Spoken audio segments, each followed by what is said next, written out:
तो एकादशी के बाद श्री राधे द्वादशी को नंद बाबा प्रातः काल ब्रह्म मुहूर्त से पहले ही श्री यमुना जी में स्नान करने के लिए चले गए। ध्यान देना, किसी भी पवित्र नदी के जल में रात्रि की बेला में स्नान नहीं करना चाहिए। बहुत ध्यान से सुनिए।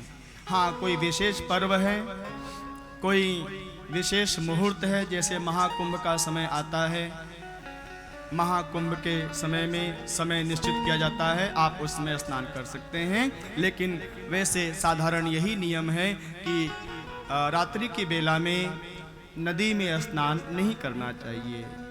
क्यों? क्योंकि रात्रि के बेला में नदी में जो स्नान करता है वो जल के देवता वरुण का अपमान करता है, वरुण देव का अपमान हो जाता है। इसलिए रात्रि की बेला में स्नान कभी नहीं करना चाहिए नदी में।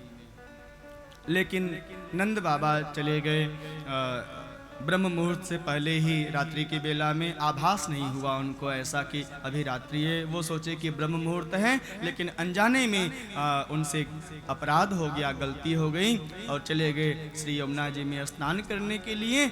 उसी समय जो वरुण देव हैं उनके दूतों ने नंद बाबा का हरण कर लिया और वरुण लोक ले गए।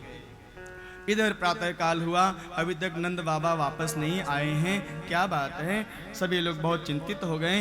भगवान कृष्ण को सब बात मालूम हो गया और भगवान श्री कृष्ण यमुना जी में छलांग लगाए और पहुंच गए वरुण लोक।